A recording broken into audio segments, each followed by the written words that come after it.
عن عبداللہ ابن مغفل قال قال رسول اللہ صلی اللہ علیہ وسلم اللہ فی اصحابی لا تتخذوہم غرضا بعدی فمن احبہم فبحبی احبہم ومن ابغضہم فببغضی ابغضہم ومن آذاہم فقد آذانی ومن آذانی فقد آذى اللہ ومن آذانی یوشک ان یاخذہ رواہ الترمذی۔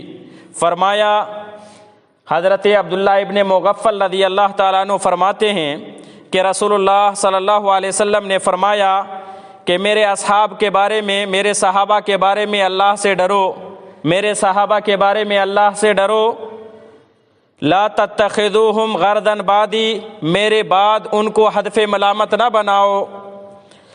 فمن احبہم فبحبی احبہم، کہ جو ان سے محبت کرے وہ میری وجہ سے ان سے محبت کرتا ہے، اور ومن ابغضہم فببغضی ابغضہم، اور جس نے ان سے دشمنی کی اس نے میری دشمنی کی وجہ سے ان سے دشمنی کی۔ ومن آذاہم، جس نے انہیں اذیت دیا، فقد آذانی، اس نے مجھے اذیت دی۔